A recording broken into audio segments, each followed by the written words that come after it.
music for everyone. Beauty belongs to everyone. Nature belongs to everyone. Every work would be considered a masterpiece. The Spanish cultural foundation is essential for music history. I would say creative revolution. That's partially why I'm so much looking forward to going to Spain. Growing up in California, you feel immediately the impact of Spanish culture. The idea of a tree with the various branches is present in every concert, nourishing a tradition, not only the Spanish music tradition, but also the tradition of this great national orchestra and national choir.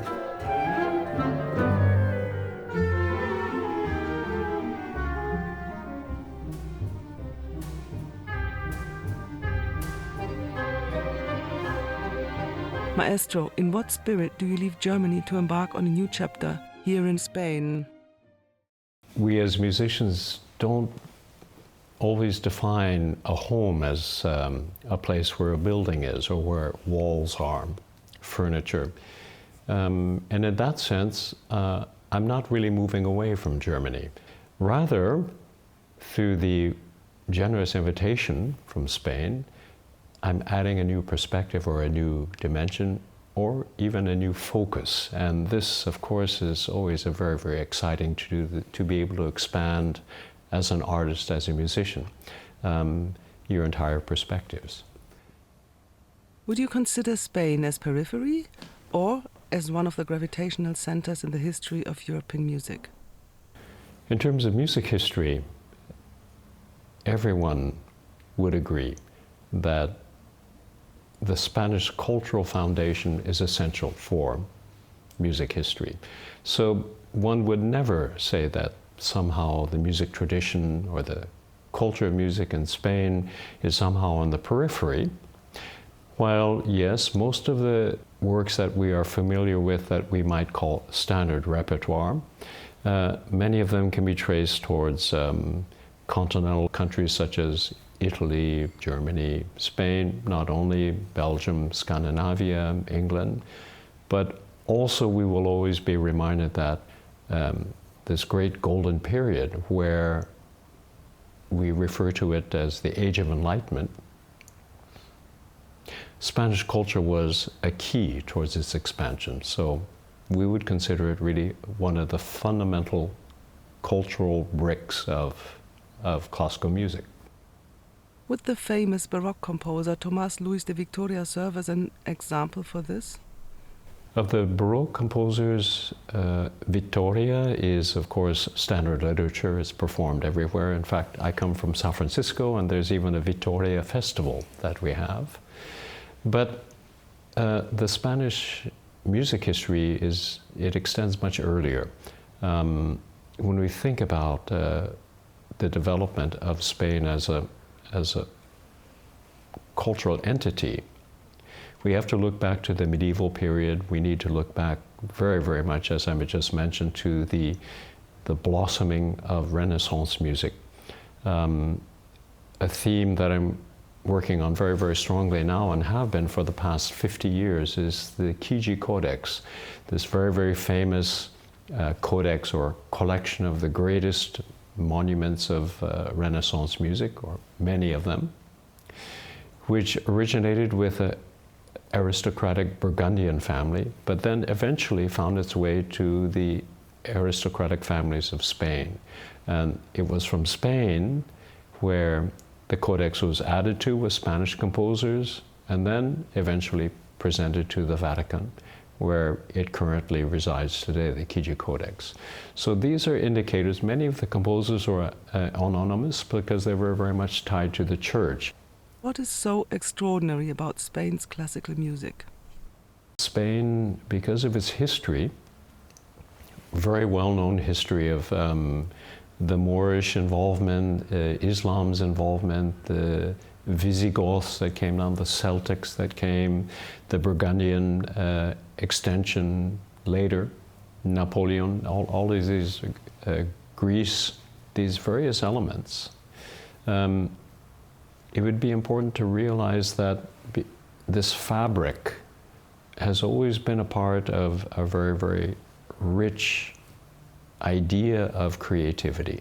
So, for this, referring to well-known Spanish composers, even though they may have been Italian or tied to other cultures by birth, I'm thinking of Scarlatti, Boccherini, it was Spain that allowed them to blossom into very, very successful composers, whereby so much of their literature stays with us today as fundamental literature to our repertoire.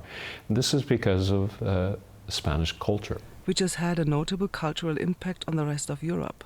A very unique and very rich palette, so to say, because these different cultures, even though one wouldn't say easily, found a way to coexist, and that coexistence not only continues to exist today, but it has provoked and inspired many, many artists, visual artists, performing artists, and especially composers. So by that, examples might be obviously Ravel, Bolero. I mean, what could be more obvious than, or L'Heure Espagnole, or the inspiration of Debussy, or the inspiration of Wagner to set Parsifal and going over the Pyrenees into Spain. All of this,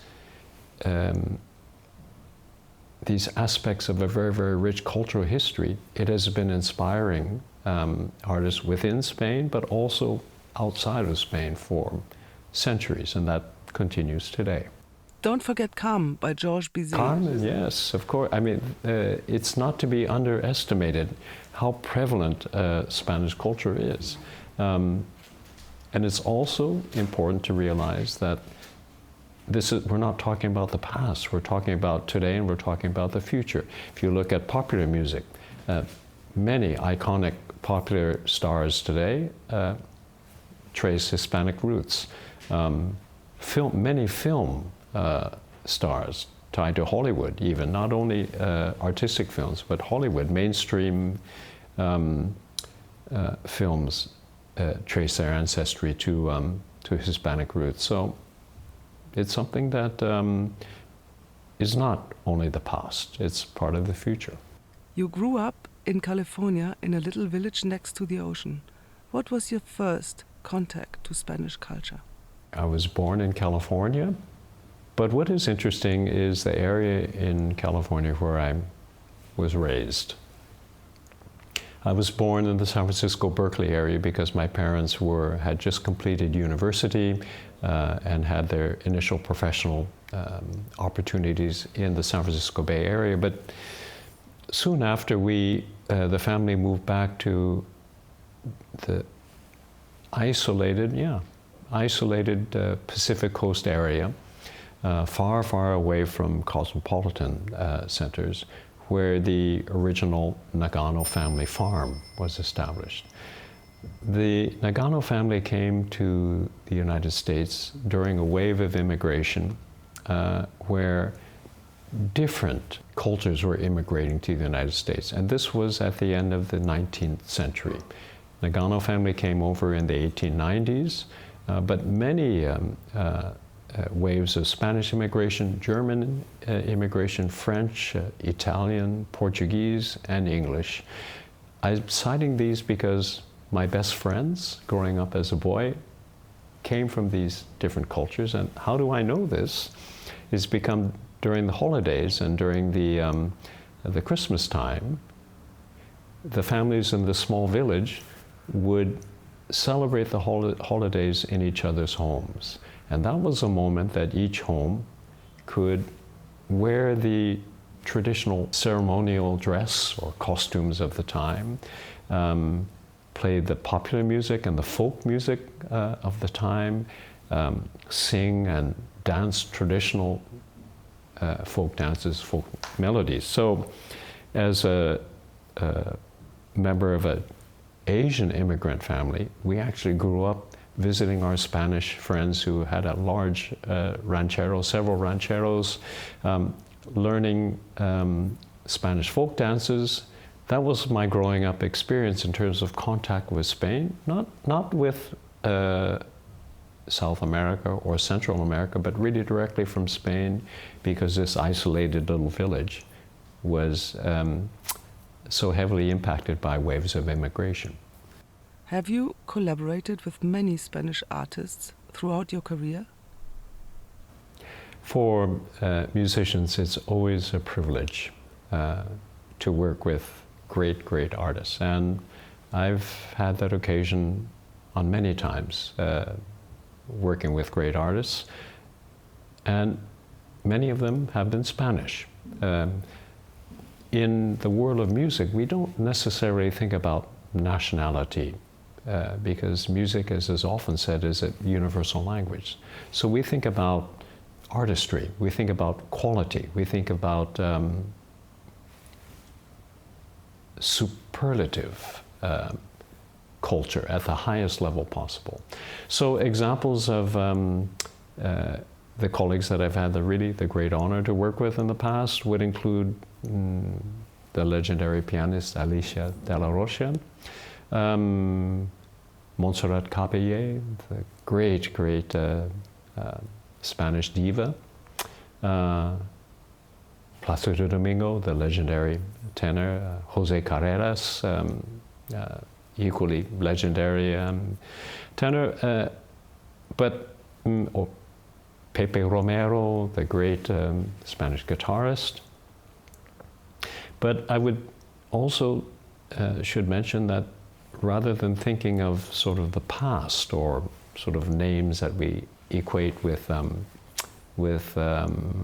legends or times gone by, this actually continues today. So Maria Dueñas, really one of the most commanding, high-profile young generation of concert violinists today. Really, you can see her name everywhere. It's been really a great privilege and, again, an honor to work with people at this caliber who happen to be Spanish. They are just simply great artists. You have worked with Björk, Sting, even with Frank Zappa, yet you never do crossover. What about Rosalía, the new Spanish superstar? Rosalía is a pop sensation today. That would not be an exaggeration. You see her presence everywhere in the popular music world. And I was introduced to her music through my daughter. My daughter heard one of her recordings and was so excited she called me up on the telephone and made me listen on the telephone to some of Rosalía's songs. And I must say I was impressed when I heard it. I didn't realize at the time what an international phenomenon her work was. And it was only later that I realized my own personal connection was that it felt like her art form was something more than popular music. By definition, being a popular artist is very much tied to trend or fashion. This has always been the case. And trends and fashion, they are conceived to have a limited lifespan. They work on a dimension that's very, very relevant for the actual time and space that we're living in right now. But as time moves on, other things come into fashion. And that's what keeps the fashion of the popular music world alive, is that it's constantly being replaced with the next trend, with the next mode, with the next fashion. What intrigued me about Rosalía's music is that I heard something more. I heard other dimension. It was only later that I had read that she actually has a conservatory training with a deep knowledge of classical music history, of a cultural formation, who happened at the same time to be gifted with a wonderful vocal instrument and who had the privilege of having a very, very famous career. This does happen sometimes. Examples in my own experiences working with artists who ended up being pop stars or icons, but who come from a very classical, culturally based education. People who come to mind would be Björk, who studied violin when she was really young and has a deep knowledge of classical music literature, or Sting, with whom I collaborated, who was a professor of English. Frank Zappa, who formerly studied classical music composition. Many, many others who have a very, very rich and solid formal education, but also have had the wonderful gift of being able to speak in a way that allowed them to have a connection with what is popular or what is trendy today. How well would you say you know the National Orchestra and Choir of Spain? I've had the wonderful experience of working with this ensemble 4 times, but these 4 times have been separated by 3 or 4 years. So even you could say the collaboration has been regular. It's been unusual in that each visit has been separated by a number of years. And in that sense,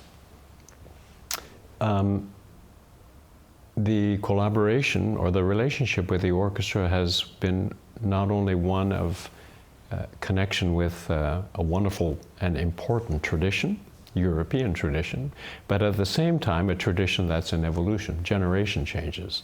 The last concert which I gave, which was a little over a year ago, was with many, many members of the next generation, brought a very special energy to the orchestra, combined with what you might call the master generation who have really been familiar and working within the repertoire for many years.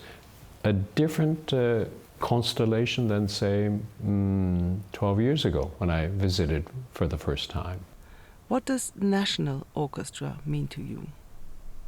The best word that I would use for the orchestra would be cultural ambassadors.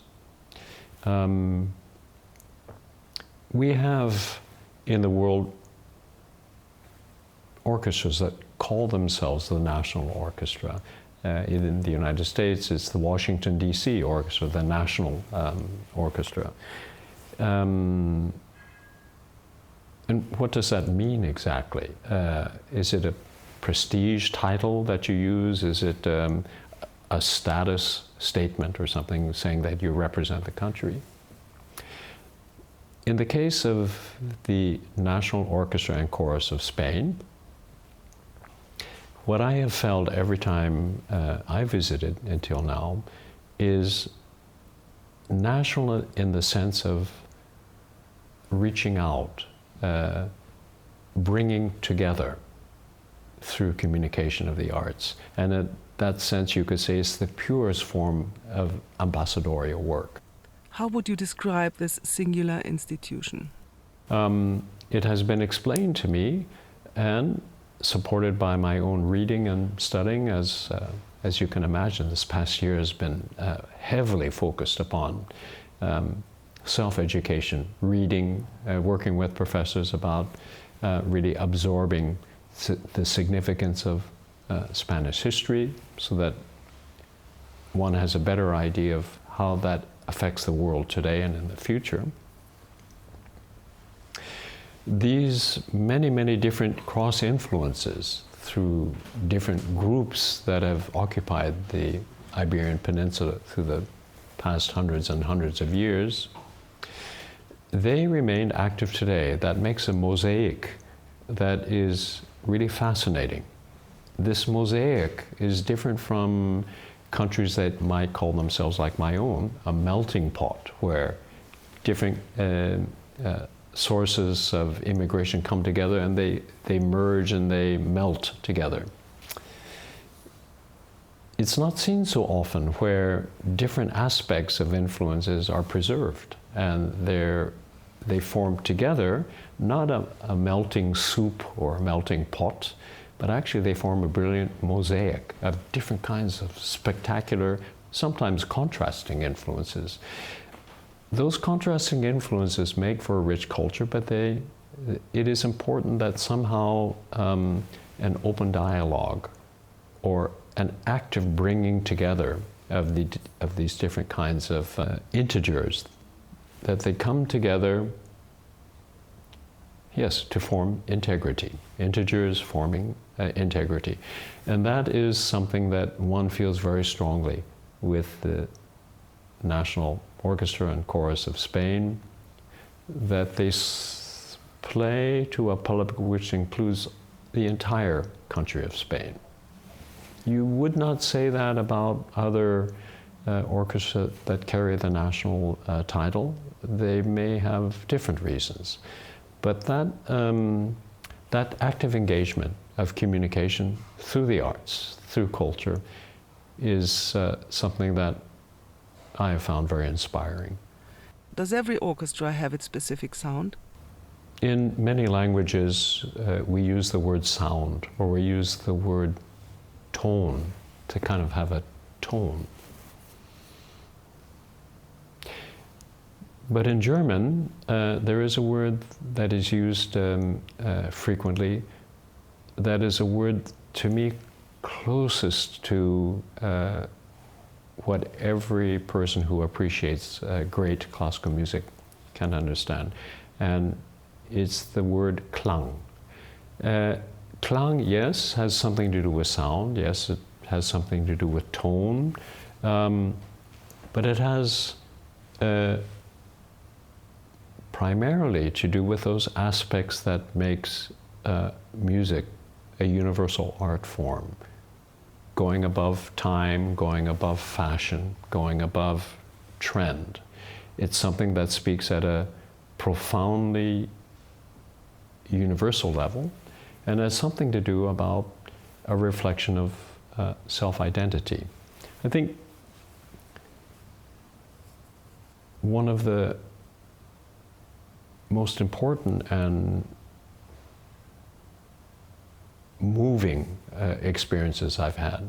It's happened to me 3 times, in Berlin, in Munich, and Hamburg, where I've had the occasion to sit on public transportation, a train or a bus or U-Bahn, metro, following one of the performances that I've just given, to sit with the public who have been there but who didn't really recognize me. And the occasion was when these audience members said, "Oh, it was wonderful to hear my orchestra play tonight." Yes, last week we went to a visiting orchestra. Yes, they were wonderful. They were really brilliant. But it was wonderful to hear my orchestra. That has something to do with Klang. In Klang, when we hear sound, and we all experience this, there are moments when we hear the past. And this is the superpower of music, isn't it? Even in popular music, sometimes when I hear a popular song that was very impressive to me at the time, I will go back and think of the times when I heard that popular song. When I hear the symphonies of Beethoven, it takes me back not just today, not just my student time when I was studying the music, but actually in terms of a existential environment, it takes me back to a different way. It opens the world towards the dimensions that are difficult to explain with words. How do one explain nostalgia, yearning for something? How does one explain an awareness of the ancestral past, or a feeling that one is aware of a historical presence? How do you explain that in words? Or optimism. How do you explain optimism? Or love. If you try to explain love, it's the most embarrassing thing in the world. Everyone remembers the first time that they began a new partnership. How do you explain? You can't. But through music, you can explain it. Through music, you can explain yearning for the past, or you can explain or communicate hope. These, or even fear, or power. Power is something that we oftentimes tie to political power today. But when you hear music and you hear the power of nature, for example, or the power of conflict, this is of different dimensions. All of this comes under what we would consider klang. It's more than sound, which is three-dimensional. You can see it, you can touch it, you can smell it, just 3 dimensions. How would you possibly want to shape the sound of the National Orchestra and Choir? As a conductor, it's very important for us to remember, as a music director, that our affiliation with an orchestra, relatively speaking, is just a very short amount of time. The orchestra has been there before we came, and the orchestra will continue after we leave, as a part of a long tradition.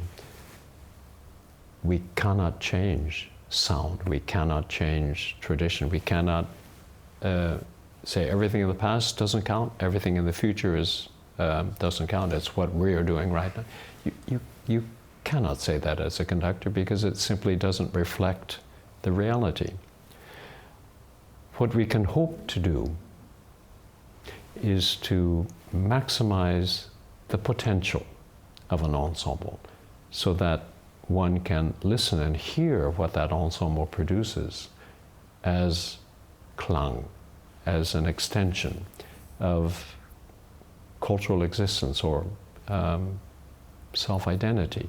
You can help nourish that, you can help create an environment where a group of very, very talented fellow artists can actually, together as an ensemble, reach a potential. That's what we hope to do in our collaboration together. What else comes to your mind when thinking about the attribute national? The manifestation of that ambassadorial function means active touring throughout the entire country of Spain. So serving or becoming deserving of the national title by actually performing for the entire nation of Spain.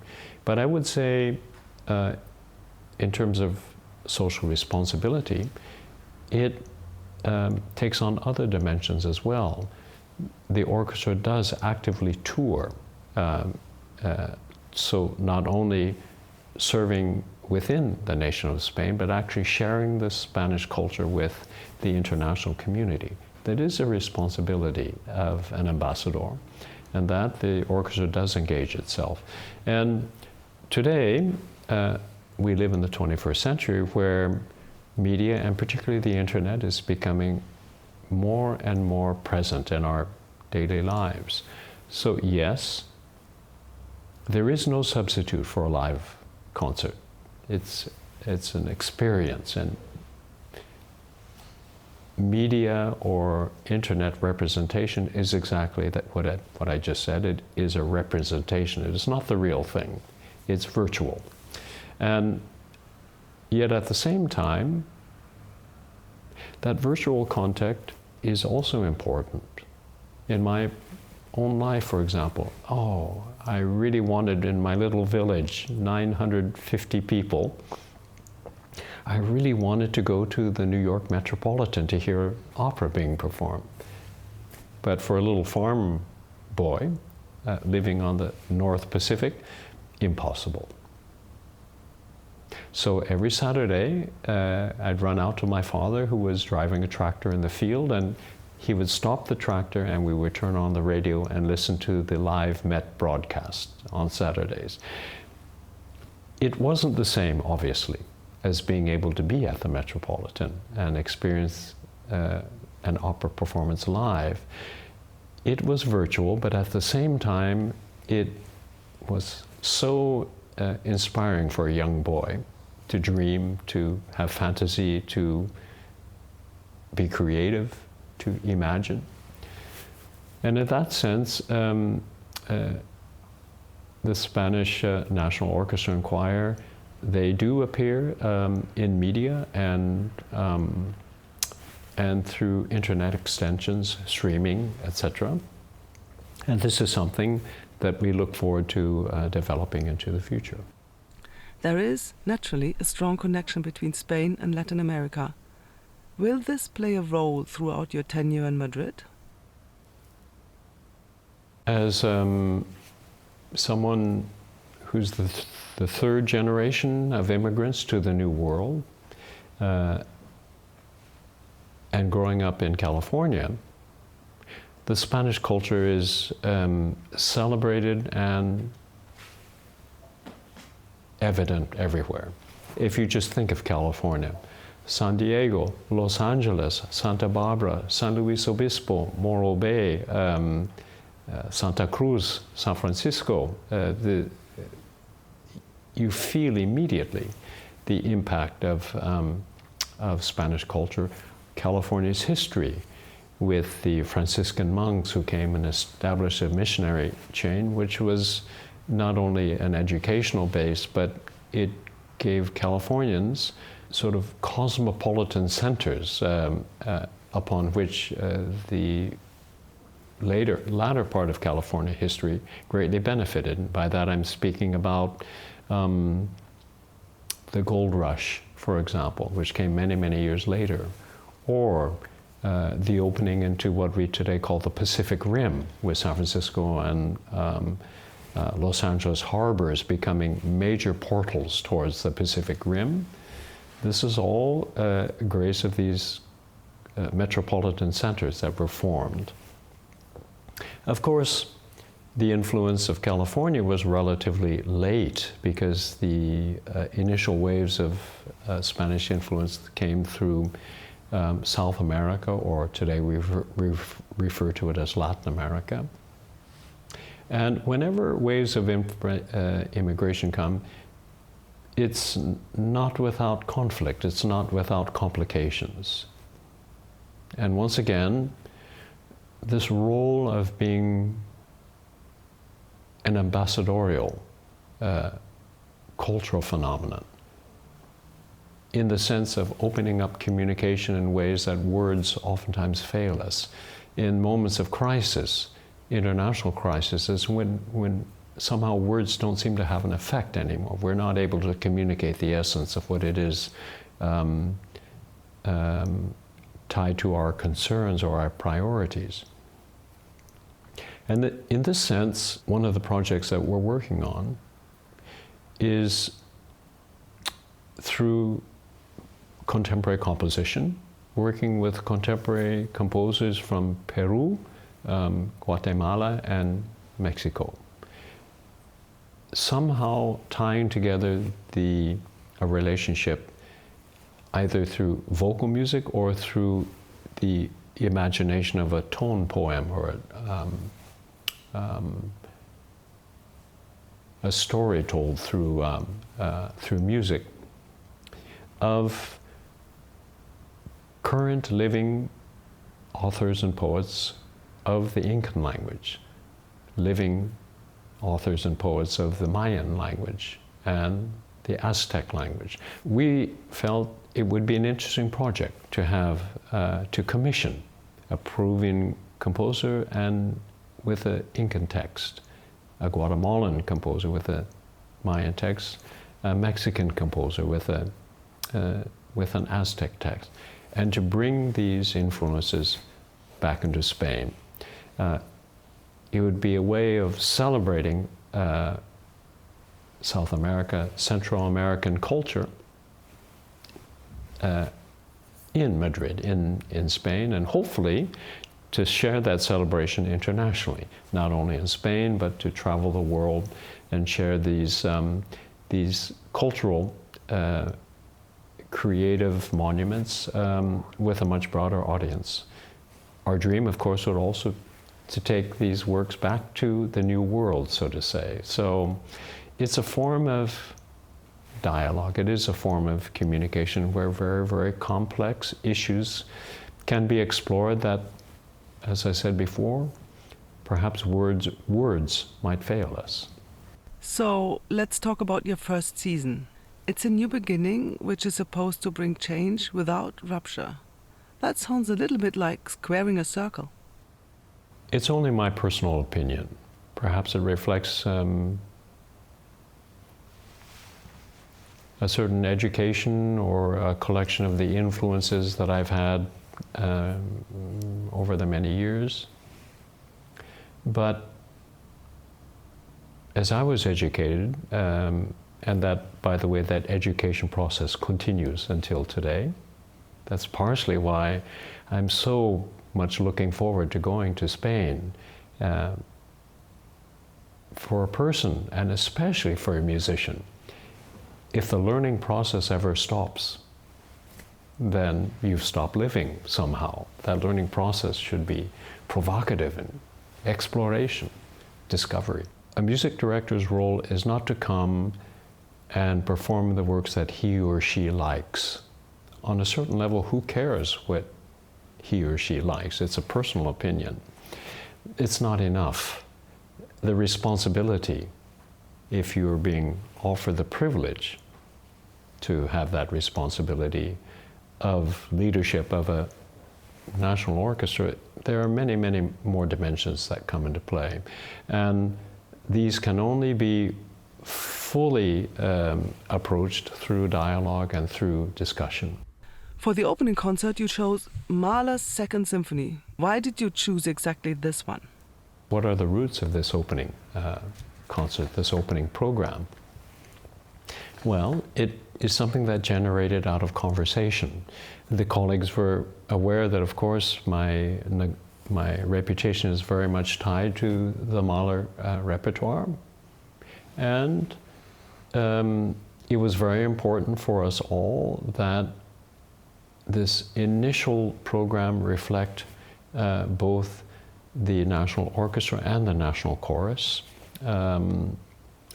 on stage at the same time, so that we really were appearing as a collaboration that was a collective rather than simply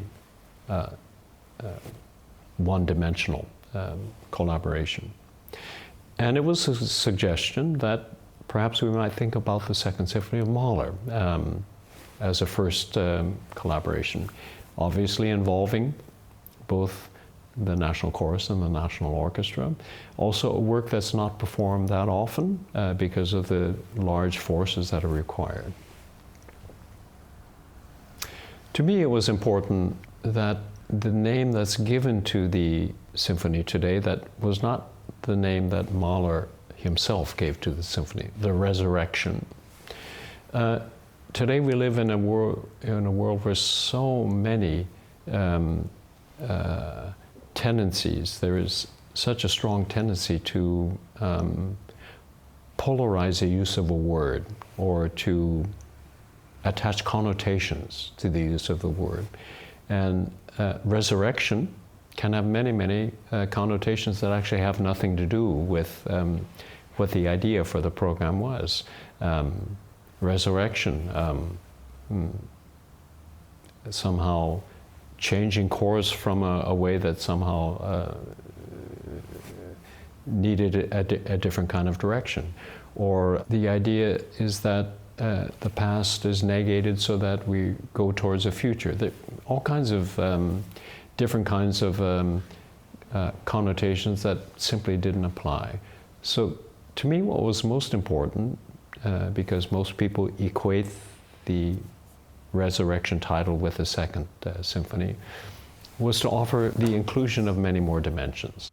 Your connection to Mahler is really deep. Your personal score of the Second Symphony has densely been annotated over decades. You told me it's more than 40 years old. So, in your view, how did Mahler himself wish this symphony to be understood? The idea of cycles is recurrent in Spanish history. There have been many, many challenges that have faced the evolution of what we would call Spanish culture today, and the cyclical creativity necessary to go forward, as we've seen that in very, very dramatic and important ways. Nature, which is spectacular in Spain, from the mountains to the sea to the plains, such a variety of nature. So the idea was to come back to nature as one of the most primitive and yet universal statements of cycle that goes through. And the life, birth, maturity, culmination of life, the autumnal nature of the life, and then going through the cycle again. This is something that every human in the world is touched by. You can't escape it. It's nature. It's a part of the environment in which we live for our entire lives. And that is at the basis for why we offered a commission for work which would bring, in a sense, a cycle to the evening. The choir appears in the final movement of the Second Symphony. Comparisons to Beethoven Ninth have always been made. But the idea was to actually have the choral presence at the beginning, so that it would be a cycle. Chorus, the introduction of the orchestra through the various movements, and then have the choir come back at the end. Resurrection, if we were going to use that title, then a requiem somehow comes into the play. A requiem celebrating the past and the passage into a new phase, going through the phase of the symphony itself with the various movements representing, from Mahler, a kind of a rebirth and a rediscovery to the final movement. Mahler's Second Symphony at the time, when it was given its premiere, it was considered new music. Not without controversy, by the way. It was not universally loved at its premiere as we love it today and consider it a masterpiece. Much discussion. So at that time, cutting edge or representative of something new, the future. We wanted that to be a part of the presentation of Mahler II, which is now Haupt repertoire, our main repertoire, with the new. So we decided that that requiem should not be an ancient requiem or a masterpiece of the past, but potentially a new masterpiece. So we commissioned a composer to write a new requiem. So again, the idea of cycles, past, present, future, before, actual, what is yet to be, up and down and everything that's in the middle, and the fact that up becomes down, this secular form. There's actually a fascinating concept for this very season. Mahler's Second Symphony will be the core of it, like the trunk of an enormous tree. Every concert program that follows draws from this great musical work. So, tell me more about the tree. The idea of a tree with the various branches opening up, or the idea, again, of the cycles within nature being a completely natural part of our lives. This theme is present in every concert. In English, we would say in a dramaturgical way, which offers a line or a certain aesthetic tension that you can feel from the first concert through the entire season. That is an important part of programming that I've often felt, because what we're trying to speak about is nourishing a tradition. Not only the Spanish music tradition, but also the tradition of this great national orchestra and national choir. They are a tradition which I've just mentioned before, is a part of the foundation of cultural expression of Spain today, that will, well, we hope, and through our hope, through our work today, we hope that this will have a relevance and a life into the future. That's why it's important actually to have attention, not just an event that happens and then forgotten, but actually something that is related to each other so that we feel that this extension will go on into the future. That was the hope behind each one of the concerts. That really sounds like the trunk nourishing its branches. Nourishing the branches, and the idea is that it's through these branches that the tree will continue to live.